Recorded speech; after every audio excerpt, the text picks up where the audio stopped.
I'm gonna go to my account really quick and make sure this is all kosher in terms of. Okay, it looks like we're good. I'm just gonna do a live stream. I thought about doing the OBS setup right now, but it was just gonna be easier just doing the point and shoot webcam type of stream.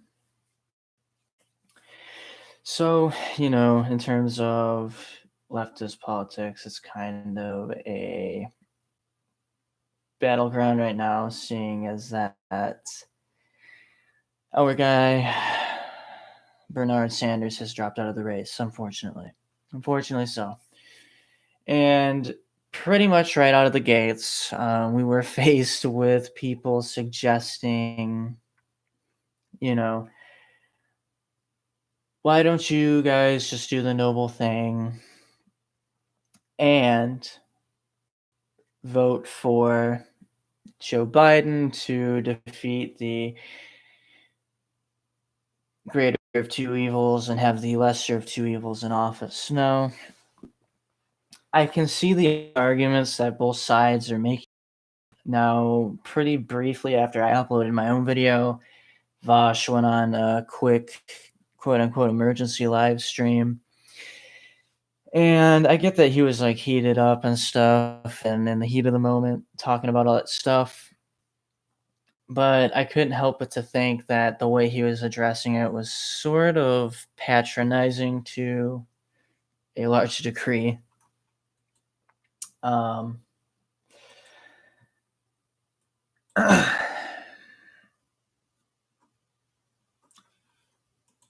of course, the boomer Democrats have taken the road of making sure, trying to convince all us leftists to go ahead and vote for Joseph Biden to secure that seat for the Democrats.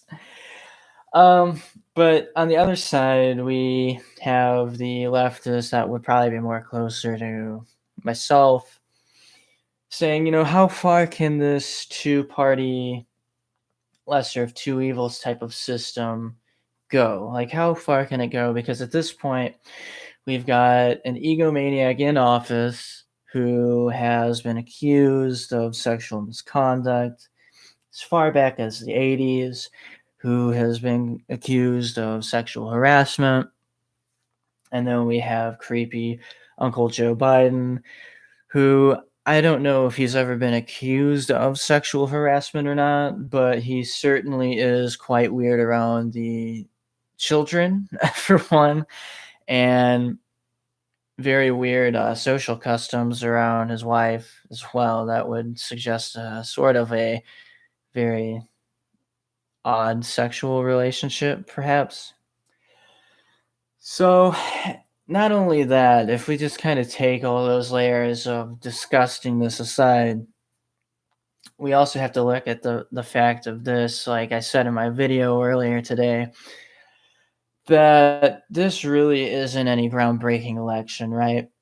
I mean, I know a lot of people hyped up the 2016 presidential bid as like, oh, Donald Trump and is like the supreme outsider, but really he wasn't. Now why they just didn't have Ted Cruz in his place, who knows? But let's be honest.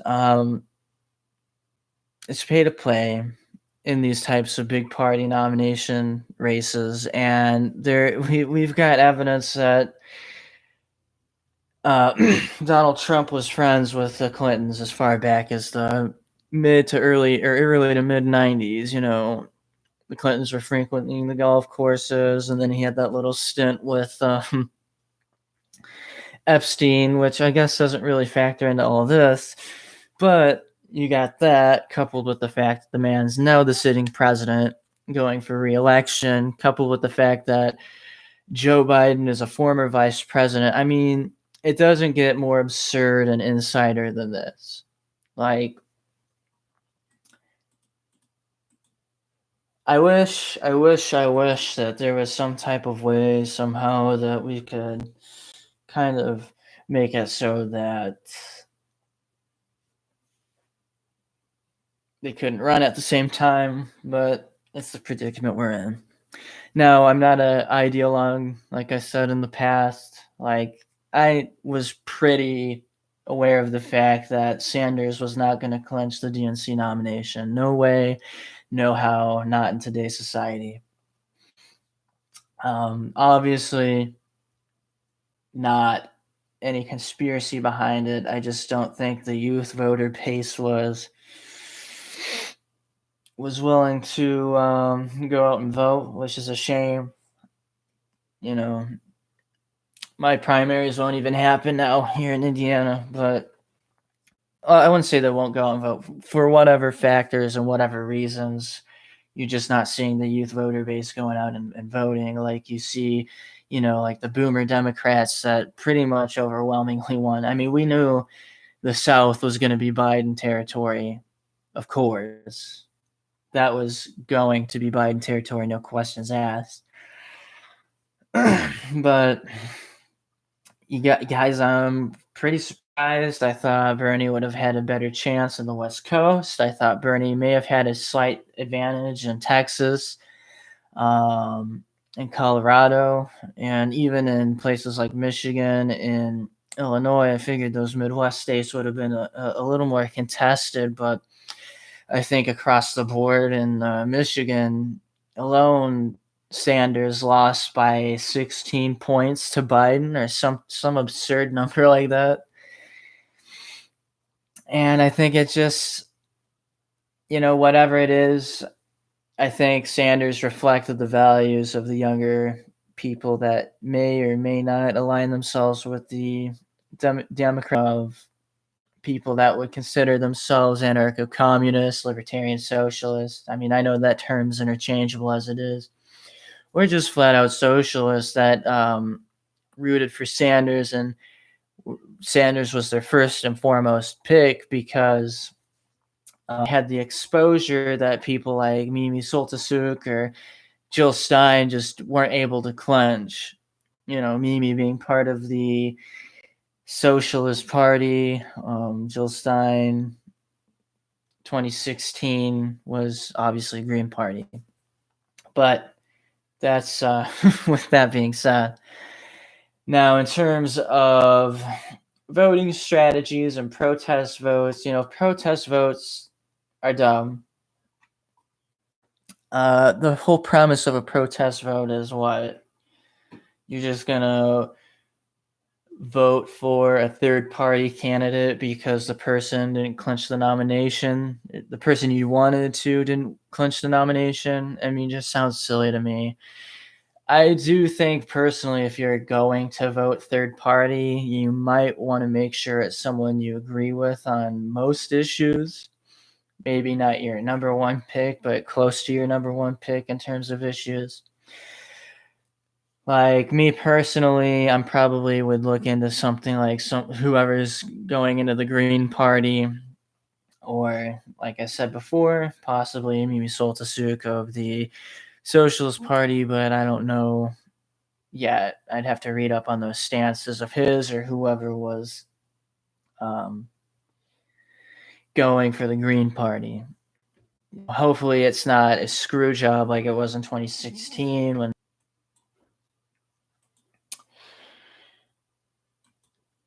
sorry, my stream just kind of like froze for a second. I just needed to make sure everything was still going before I windbagged on a little bit more. Hello, hello, hello. Is my microphone on? Let me. Okay, we're good. Primo. Anyways,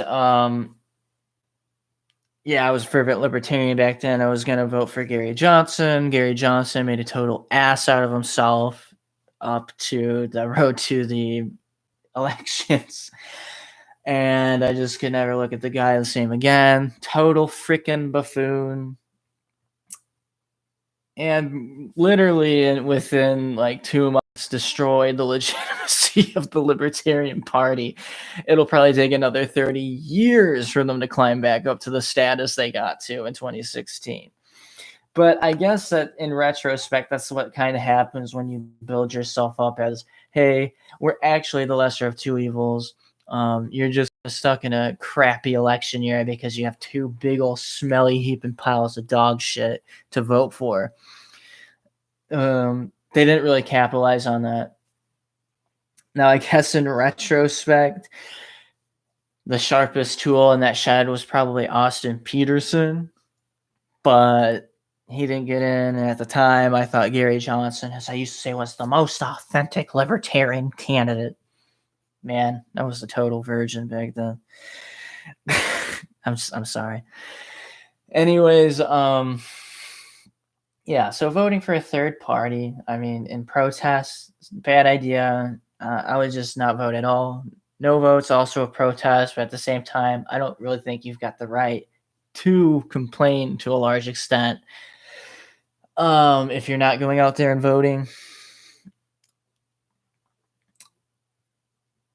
And at the same time, if we're talking about voting strategies, yeah, I don't really take kind of people like Vosh or someone like kind of patronizingly suggesting that people go off and vote for Biden and saying, nice little sound bits like, oh, people who aren't going to vote for Biden are emotional and illogical. It's just more of the fact of like some people are just not willing to sell out their principles, because a lot of the Bernie or bust people I know, frankly, are banking more and talking more on the fact that Biden has, well, basically sexual assault allegations laid at his feet and nothing is being done about it. Let's also talk about the fact that Joe Biden kind of disappeared the entire time when this outbreak was going on and pretty much didn't say anything until like the 25th of March, saying that it was over and he thought it was decided and there was nothing to debate about with Bernie Sanders. After Bernie requested an April debate, we read that juicy article earlier. Here's what I have to say about that. I think that, Bernie may have taken a page out of the Trump book, a little more cutthroat, but I think at this point, Bernie was just kind of fed up with the shit. And, he just gave the crap right back to Joe. And, yeah. Bernie debated circles around Joe Biden that last debate. It's just a fact. So, yeah, nothing's being said about his absence during the outbreak. Bernie transform his entire campaign into like a welfare fund for like coronavirus. So like he turned it more into like a streamlined process to donate to make change within the coronavirus, which probably looked good to like someone like the mainstream media, or like, it'll be like a nice gotcha moment when the inevitable moment where all like the Trumpkins start saying, no refunds, kiddos, time to go buy our new vacation home. And you can say, well, actually, he took those donos and it went to a good cause for something like COVID-19. And they go, oh, that's just what they want you to think.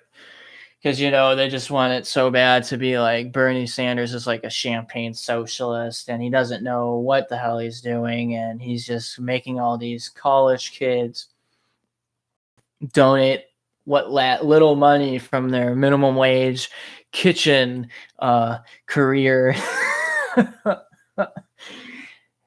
into his campaign. I think maybe sometimes deep down, some of those people are just like so upset that someone was so successful in starting like a grassroots campaign, not funded by like their millionaire past and not from like any major funding by any like super PACs or anything like that.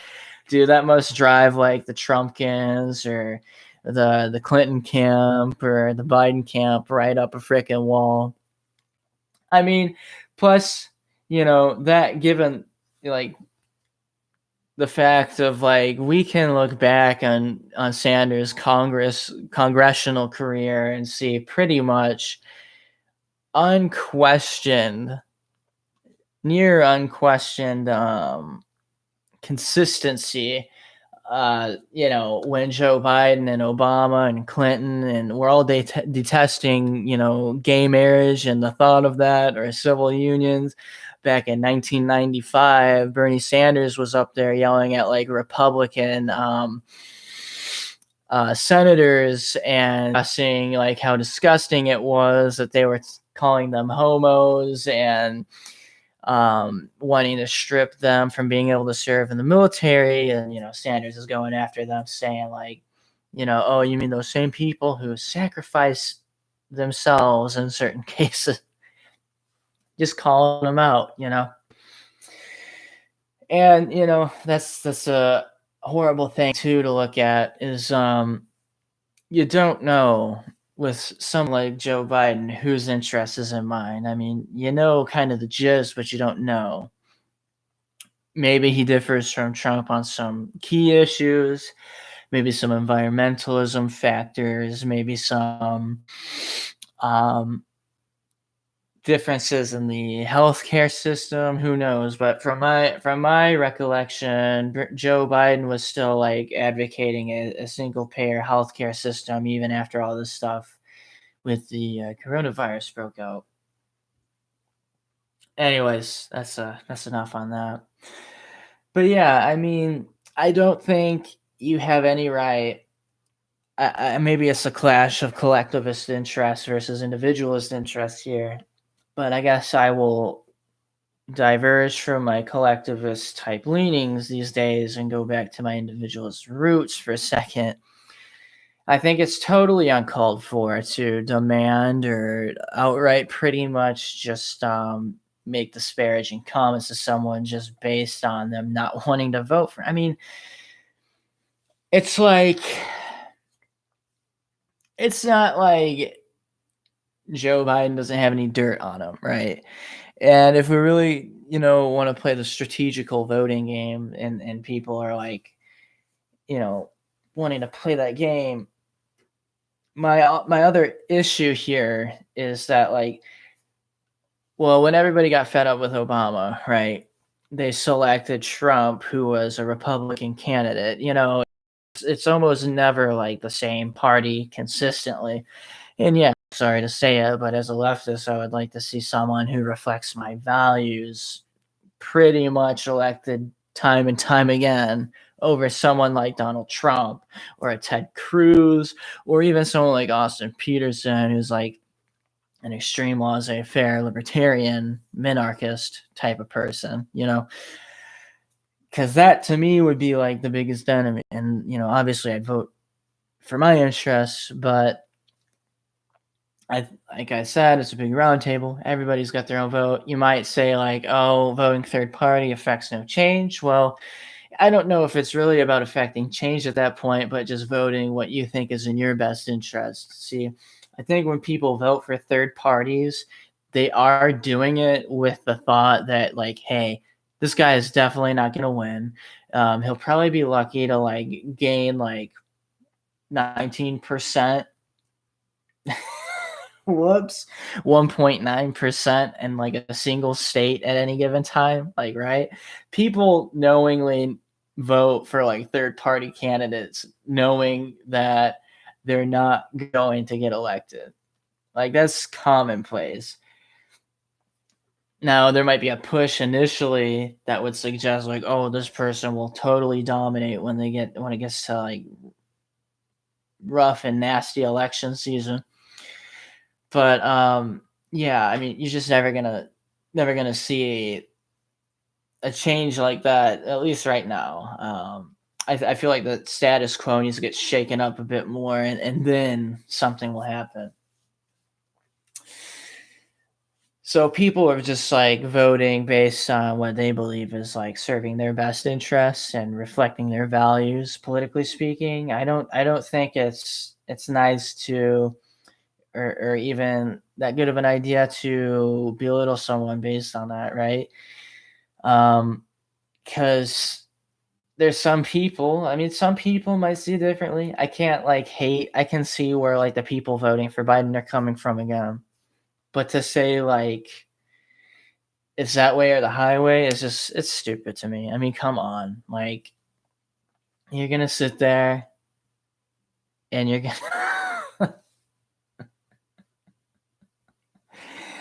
you're gonna sit there and say, like, "Don't vote for someone that serves your leftist interests.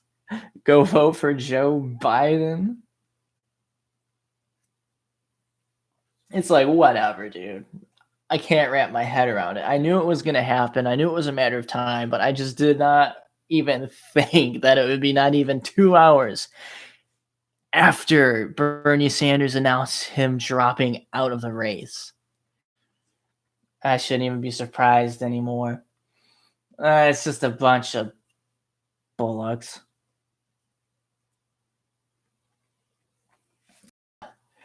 Says I got 5 viewers.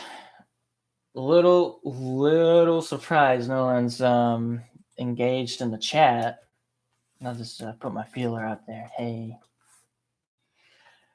I don't know if anyone else has got some thoughts in chat. I wish this was like a hangout. I wish Hangouts Live was like a thing again. It was so easy. Like you had your people in there, um, and then you can just shoot them the link via Twitter or something, and then they'd be in the call with you. I don't know. Can you do this on the webcam now? Is this like a different thing or? Huh. Huh. Well, hello, Jane. I have not seen your name before. I don't know if you're a new or old subscriber, but glad to have you aboard. But anyways, yeah, it's ridiculous to even make that assumption. And then, everybody's all riled up. You can't like not say that everybody is not going to be riled up after this. Like a lot of people are really passionate about Bernie Sanders getting that nomination. Some of us were a little bit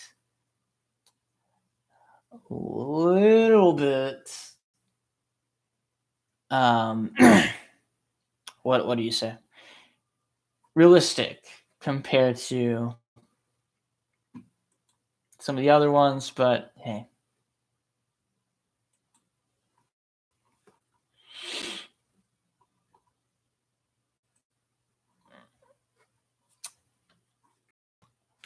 Well, okay, so you say he's too old, but at the same time, it's like, if I'm not mistaken, Trump and Biden are like literally in that same age range. And I don't know if you've seen like a Trump's like briefing or not, but that guy just looks like he doesn't even know what he's doing half the time. He's like stumbling over his words. Now, granted, he did put on a show for the debates, but now that we're down to like the actual job, he's just kind of muddles over his words. And everybody knows about Biden.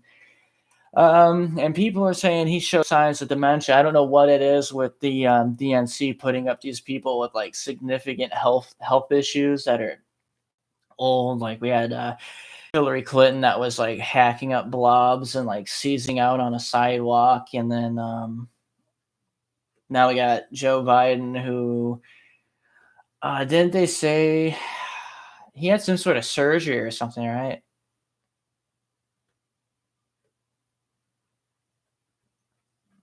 He had some surgery lately, right?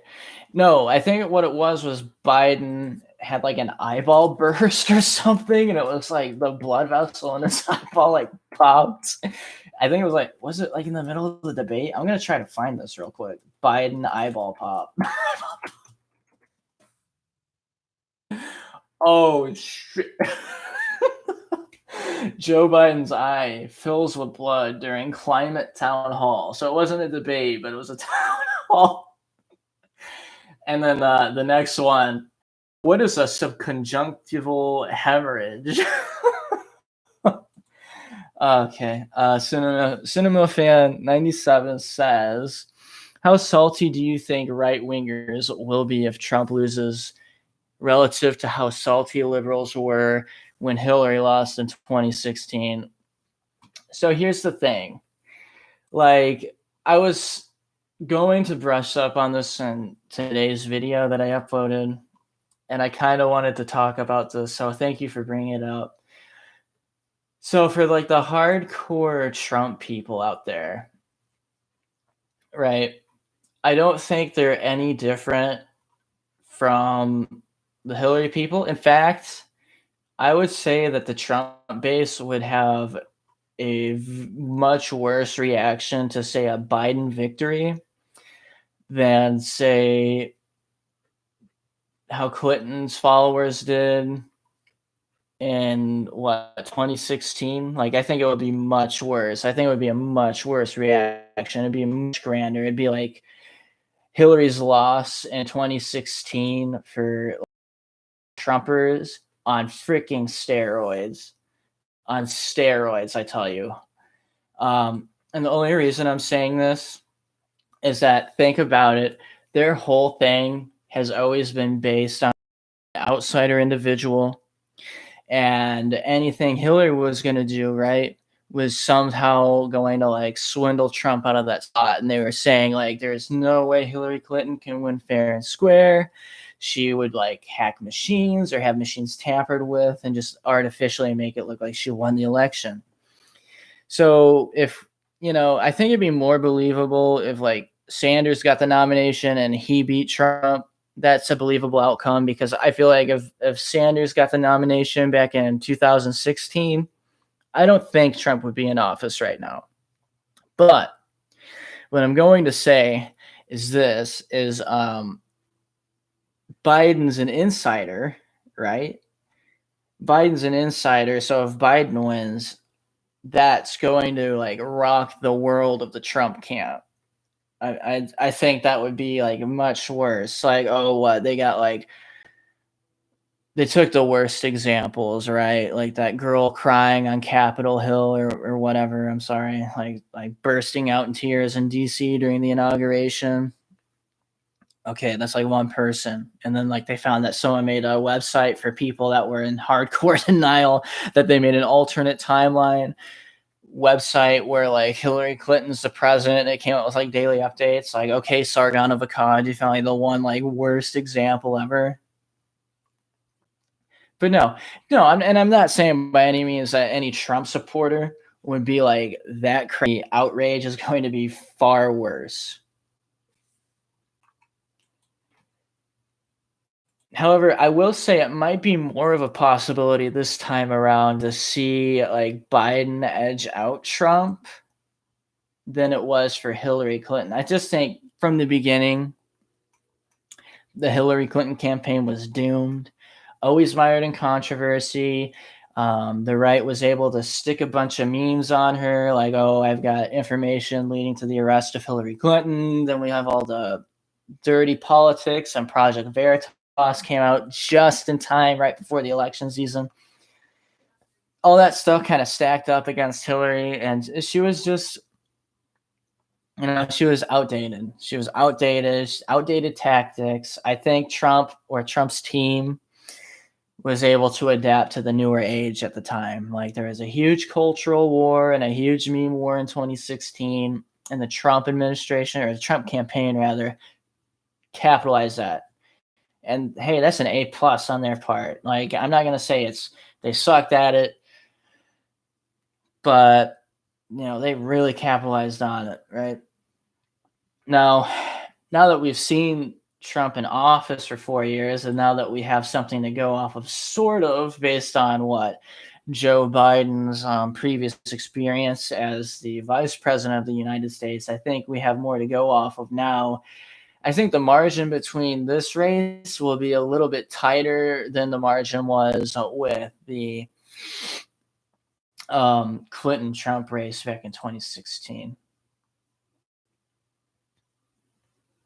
How do I think? I'm not too sure, honestly. I don't know. I don't foresee him getting any further. Maybe I'm just out of the loop on this, but I just don't see Al Gore having that reach he had, what, like 20 some odd years ago. And I don't have much to say on that as far as speculation, but I don't think he would get too far, in my opinion.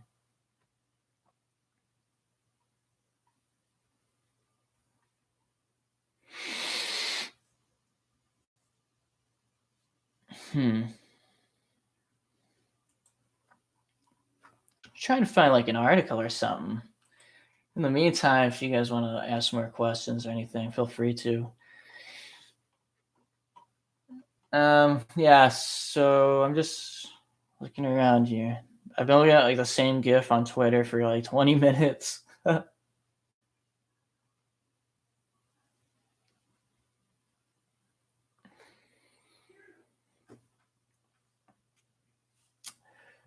Here's a tweet. It's an acronym. It says, "Remember what the Green Party stands for. Get Republicans elected every November." Mm. Well, here.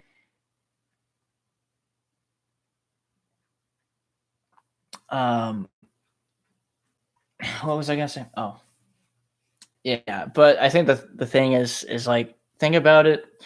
Libertarians and like authoritarian Republicans, they have like the same economic principles for the most part, aside from some like nanny state issues, and then they would kind of argue on the extent of a state apparatus, right?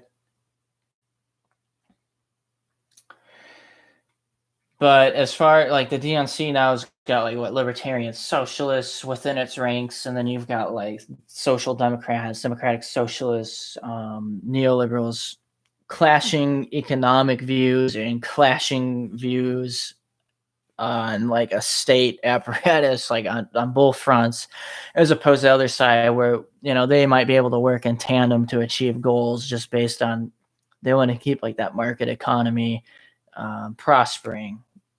But you can't really do that with like a person that believes in capitalism and a person that believes in more like a socialistic type of view. Just not going to happen. That's why the DNC might just be better off at this point, because I don't think a lot of the newer voters that aren't totally radicalized realize that they aren't actually Democrats, or that the Democratic Party of the United States of America at this juncture does not represent their values or views or anything. Um, do you think Tulsi Gabbard would beat Trump if she was the Democratic nominee this year? To be honest, I feel like the only ones that may have held a candle up to Trump would have been like Klobuchar. Buttigieg may have been a fresh face. But Buttigieg also may have like lost out on a lot too. Not to say that the country's ass backwards, but there would be some people that would not agree with PP Butts lifestyle, if you catch my drift. And then I think Cory Booker would have probably held a good chance. I feel like Cory Booker may have been maybe the best to take on Trump for this time in history. Cinema Fan 97 states, or asks rather, since you're no longer a libertarian, how would you describe yourself politically? So I can go into depth on it, and I know some people don't like the political compass chart, with the red, green, blue, purple, libertarian, authoritarian access, and then left to right economic access.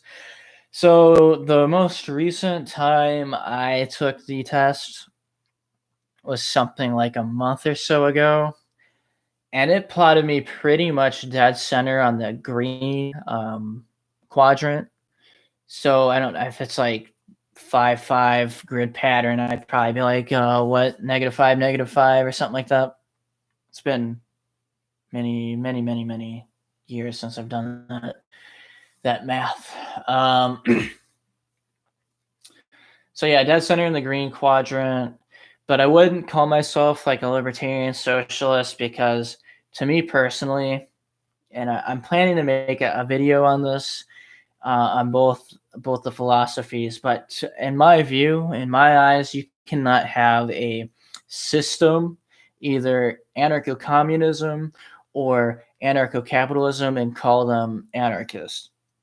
You want me to tell you? Here's why. And this is why I slammed into a brick wall each and every time I tried to get into libertarian socialism, because I really did like the idea of it, but like, to me, logically speaking, it just makes no sense, right? So we're advocating for a society in which there is no hierarchies whatsoever. So, from my understanding of the word anarchism, is basically the abolishment of any unjustified hierarchies within a society, right? Meaning the society itself, um, maybe, as in like a state, right? No state, no governing body, no private own or my bad, no property owning or anything like that. But what they would do is like democratically elect like a representative to vote on their behalf to make important decisions, right? So in my eyes, you've now just kind of made like indirect democracy, right? Like a representative republic, so to speak.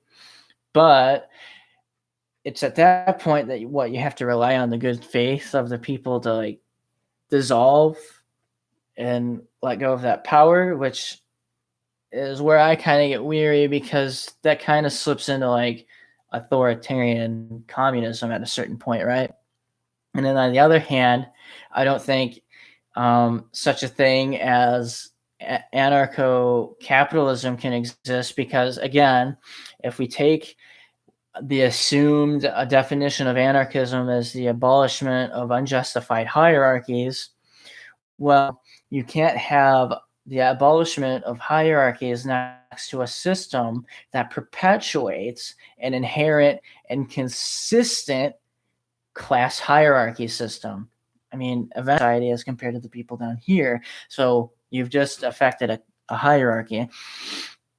So really, like, it sort of reads as like a Darwinistic experiment to, how do you want to say, Darwinist experiment to just see like who can garner the most resources on a totally unregulated, like laissez-faire economy, I guess. And I wanted to actually in the future, I wanted to like react to some of the people doing like political compass tests, but in order to do so, and I was really rude to review everybody's favorite quarter Hispanic Nazi Nick Fuentes doing a compass test, but he had, or whoever uploaded the clip put a bunch of copyright and music on it. And I don't think it's him, because if I reckon right, he recently got kicked off of YouTube not too long ago, right? And I wonder if someone did that in his favor, so anybody that would want to respond to that video would not have the opportunity to.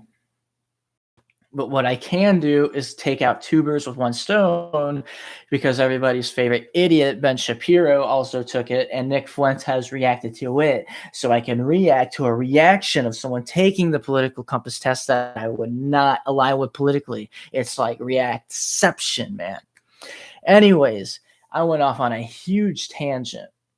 I hope that answered your question. Dead center in that green quadrant of left libertarianism. But I would not consider myself an anarcho-communist in any way. And personally, I feel like the more you stray off into the corners, the less like rational you get in political discourse. But I don't want to be patronizing to your question.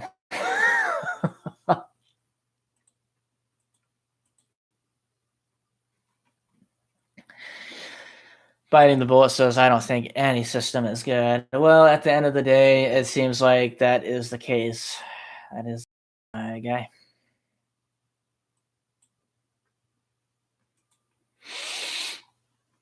You can't really. I feel like there's this nonsensical like quest to find the most uncorruptible political system. It's just unrealistic. I think all systems have the ability to be corrupted into like some sort of authoritarian regime. I just think it's a matter of how easy a system is to take over like that. Because I'd imagine the more libertarian it gets on the access, the more easy it is to over. But yeah, it just seems that something like anarcho-communism could be switched into an authoritarian type of system with ease. That's my take on that. Still looking for maybe like there's any option to do a screen share here, unfortunately. Man, Google Hangouts on Air was superior. Why does YouTube always have to, do all this stupid shit, do all this extra shit? Now they're doing that new video uploader thing, which is kind of weird. I don't know if you guys are like content creators, but if you like upload a video using the new uploader, there's like nowhere to put tags. At least I haven't found it.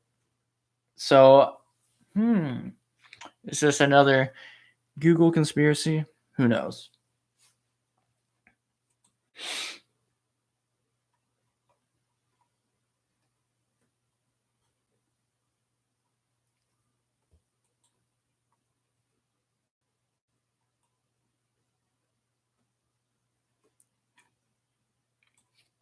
Oh, here's someone at Blue Republic who I follow, and I know I've been on a live stream with at one point. It says, if you refuse to vote against Trump, his victory won't be because liberals didn't flock to a progressive candidate. It'll be because the progressives refused to side with liberals against a fascist.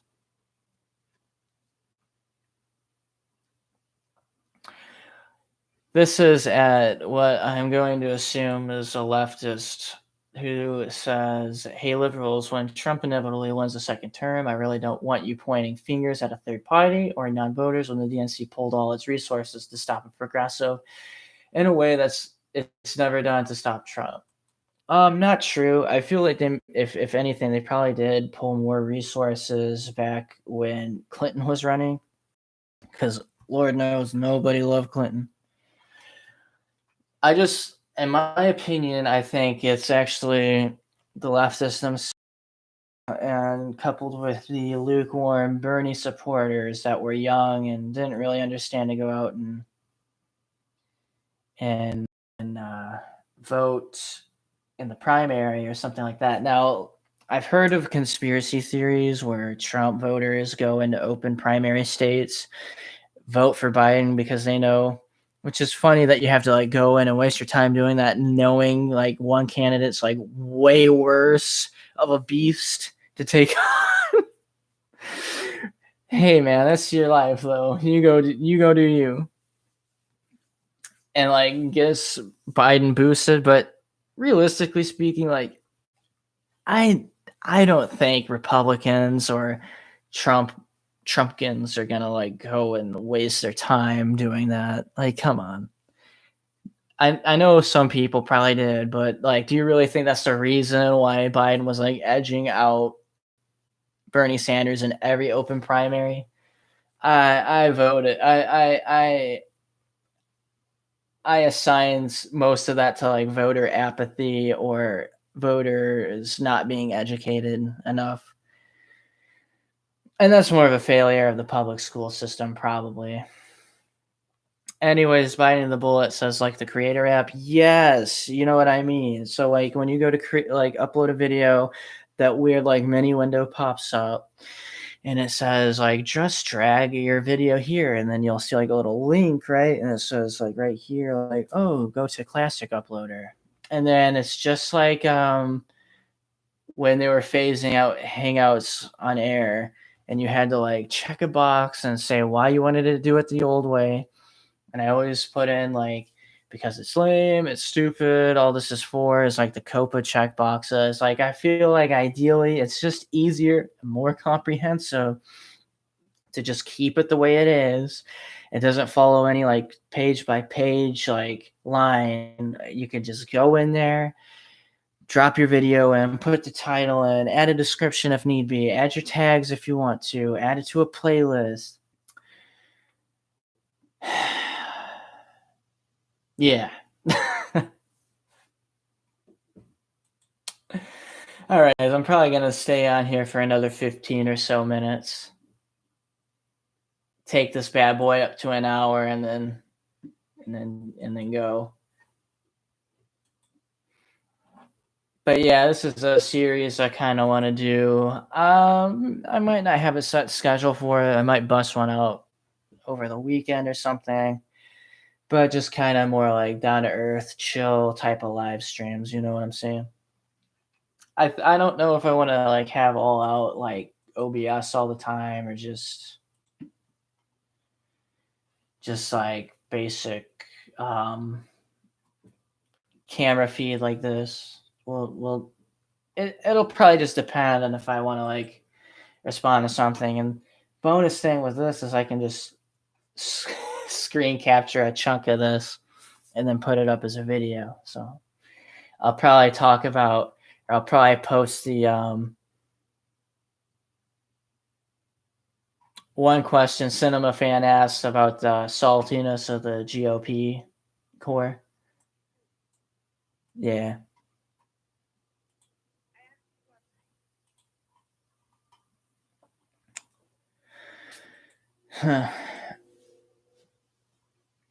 Yeah, I just think at the end of the day, like people are taking this to like extreme extent.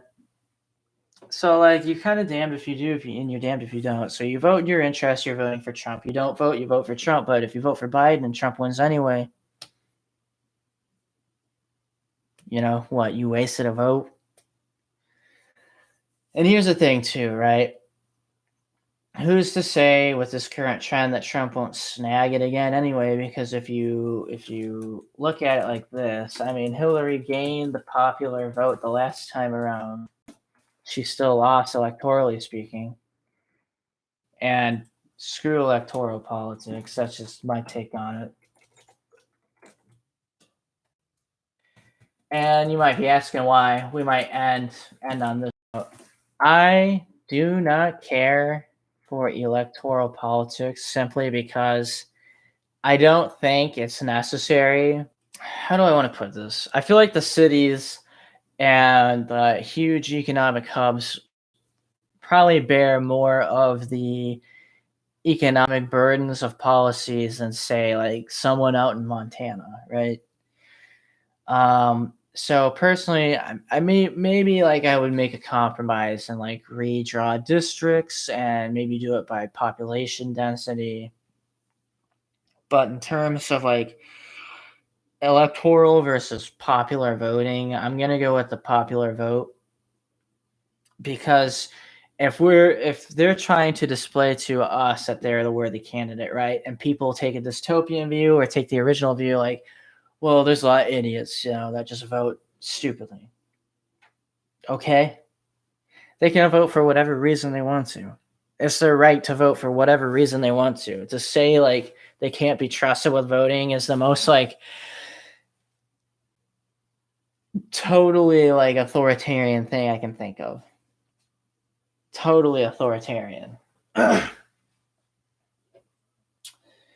So I think like the voices of people of like Chicago, New York City, Los Angeles are probably their concerns and their interests. If we're existing in like a market economy, are probably should be taken a bit more seriously than a bunch of like collectively like either unusable land or incredibly rural areas.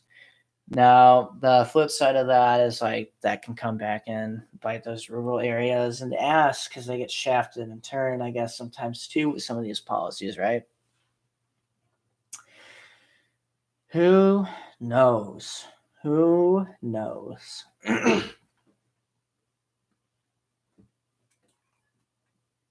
Ugh. I've been talking so much lately, right? Because I've been going back doing YouTube videos.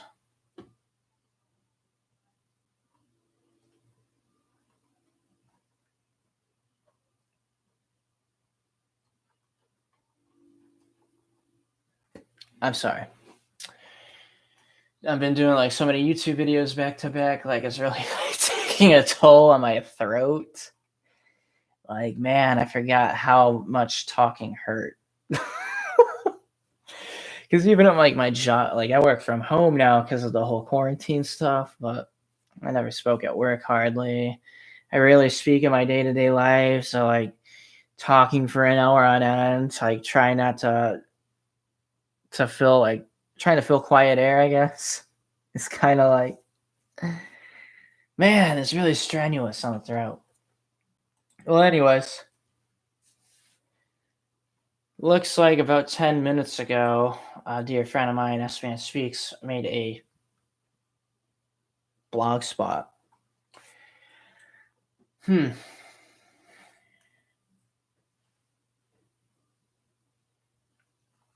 And we'll just, I guess we'll finish the stream here reading S Man and reviewing S Man's blog post entitled Is Being a Moderate a Drag on the Democratic Ticket? And I'll just go ahead and oh, let's go ahead and Control C. We'll just post that in the chat for everyone there.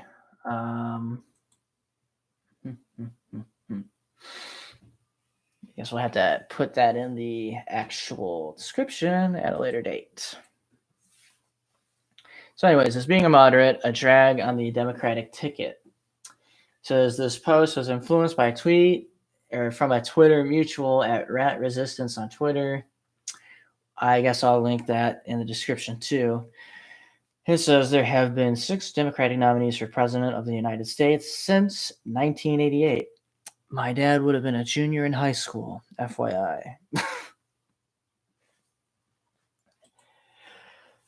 1988, Governor Michael Dukakis of Massachusetts. 1992 and 96, Governor, then President Bill Clinton of Arkansas. 2000, Vice President Al Gore, Tennessee. 2004, Senator John Kerry. Screw that guy, of Massachusetts. 2008 and 2012, Senator, then President Barack Obama of Illinois. 2016, former Secretary of State Hillary Clinton, New York. Out of these 6, just 2 of them managed to win the presidency. Let's go over what happened in this piece. I investigate the claims of progressives who allege that centrist candidates cannot win against Republicans. The virgin centrists versus the Chad Republicans, boys. Let's go. Let's go. Okay. It says 1988, with incumbent Republican President Ronald Reagan being constitutionally limited to 2 terms, becoming the first president since Dwight D. Eisenhower to serve 2 terms. He was now awaiting his successor. The Republicans had a competitive primary. I'm going to go tell it. Reviewing your blog post on my stream. No. LOL. The incumbent Vice President George Herbert Walker Bush of Texas, Senate Minority Leader Robert J. Dole, Rob Dole of Kansas, and televangelist Marion G. Pat Robertson. Despite a terrible showing in Iowa, 3rd place, Bush easily trounced Leader Doyle and captured the Republican nominee. In the Democratic primary, Dukakis of Massachusetts, Jesse L. Jackson of South Carolina, and Senator Albert Gore Jr. of Tennessee. Says it was a tough battle, but Governor Dukakis managed to comfortably win the nomination, but was pressured to choose runner-up Jackson as his running mate. He instead chose Senator Lloyd M. Benson as his running mate, while Vice President Bush chose Senator J. Dan Quayle of Indiana as his running mate. The contest is remembered for how nasty it was, with attack ads and various forms of negative campaigning. In the end, Vice President Bush won with 426 electoral votes and 53.4% of the popular vote.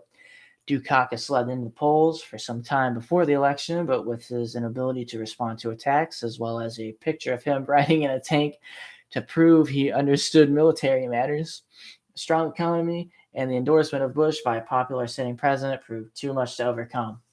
Dukakis outperformed then sitting President Jimmy Carter in 1980 and Vice President Walter Mondale 1984 in both the popular and electoral college. It was nowhere near enough to win, but it showed discontent with the Reagan administration during the agricultural crisis of the 1980s, with Governor Dukakis receiving over 40% of the vote in various Plains states,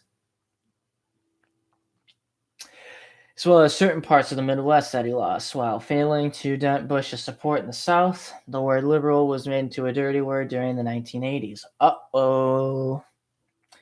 Spaghetti-o. Where President Reagan breathed new life into the Republican Party. Even if Dukakis had been more effective in responding to attacks, his opinions during that time were rather unpopular, and it is unlikely he would have defeated Bush. He opposed capital punishment. The foreign policy of the Reagan administration is pro-choice, among other positions that the American electorate opposed. Even if he were a more progressive type, he would have still lost the election, and his views were still that of a New York Deal Democrat. Him being a moderate is a stretch. Okay, I'm going to be honest here. With you, S-Man. I'm not too sure where we're going with this.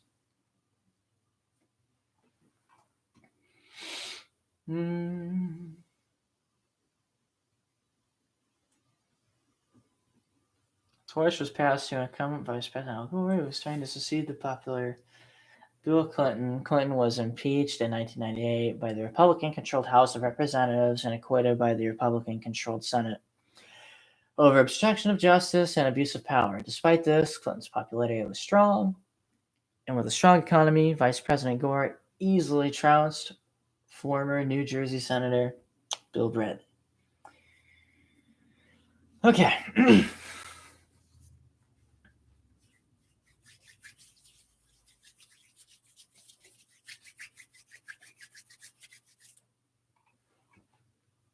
I'm sorry, S-Man. Bull.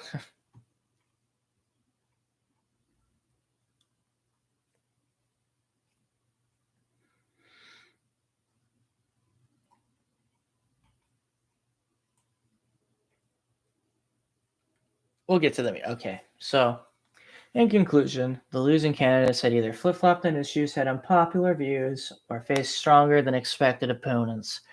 And being a progressive doesn't necessarily mean that you will have a better chance at being elected to a national position. It all depends on the issues of the day, your record, and ability to get votes. The country is a deeply divided one, with each part of the political spectrum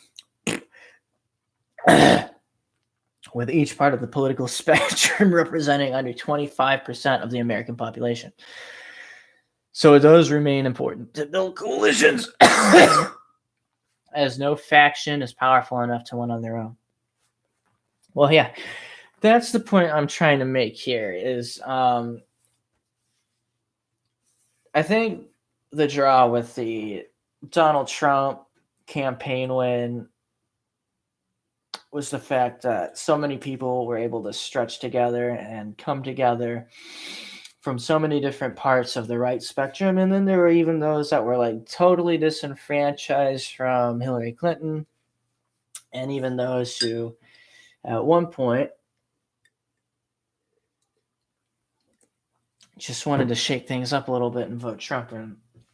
But I consider myself a libertarian. There were minarchists. There were 21 other names for libertarians, hardliner Republicans, boomer Republicans, literal frickin' Nazis, fascists. All these people banded together and got Trump elected.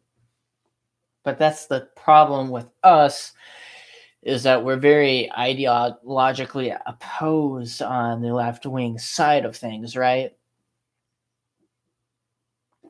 So the issue again, is that you can't really build a coalition on people who like a free market and then 31 different types of socialists. It's just not going to work well.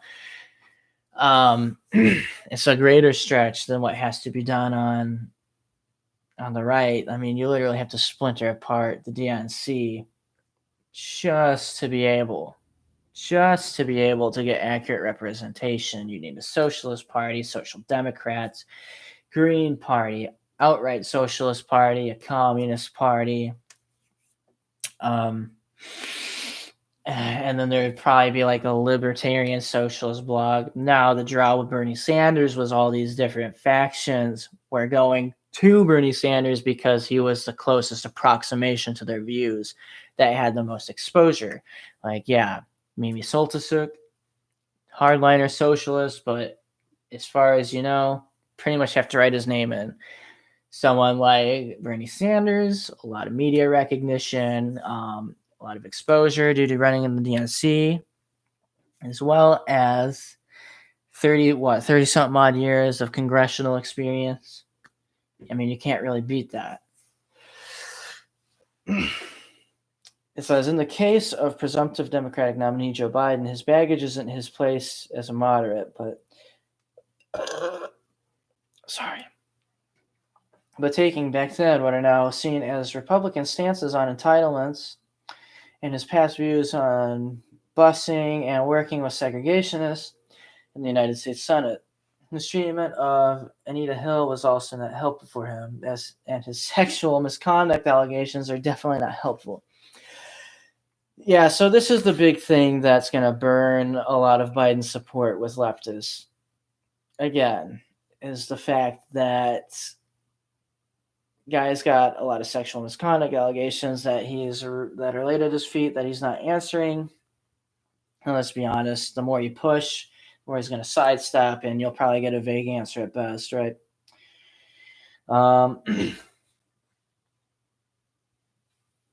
But that's the thing I said earlier, I guess. And closing of the stream and reviewing of this little blog post here is the thing here is that difference. What really makes a stark difference is the fact that you're right.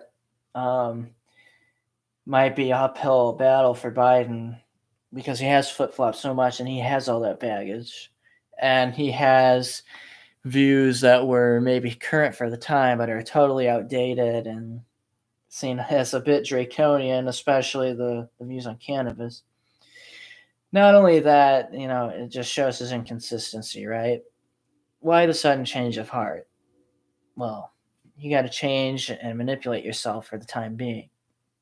I don't also think it's going to be flip flopping of the issues. You also got to take into account the guy's like not all there mentally, kind of out there in La La Land.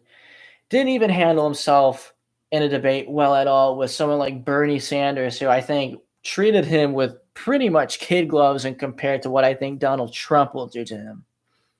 Donald Trump, I'm sorry, but he sucks when it comes to making speeches, and he sucks when it comes to briefings and all that, but he is a one silver tongue guy when it comes to arguing.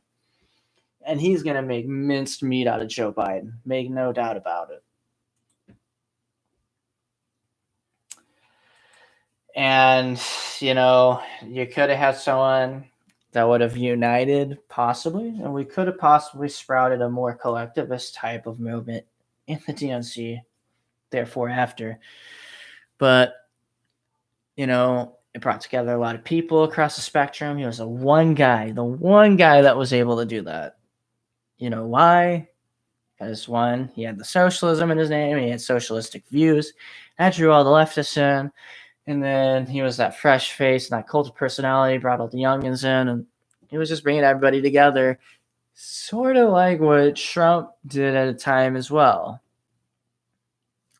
That coupled with the fact there's people in open primary states that have admitted that they voted for Trump or for Biden just so Trump could beat Biden, kind of speaks volumes that, the right would have been like shitting bricks if Bernie got that nomination. Hey, we had our choice. someone with integrity, 30 years of consistency, 30 something odd years of consistency, and person who flip flops and has baggage. But now we've chose the person with the baggage, and we're left with either the grab him by the pussy guy or the guy that's weird around kids. And both are mentally like not all there. So great job, America. And good night, America. Until next time, this has been Mjollnir Chat episode 1. We'll see you next time. Maybe with OBS. Who knows? Deuces.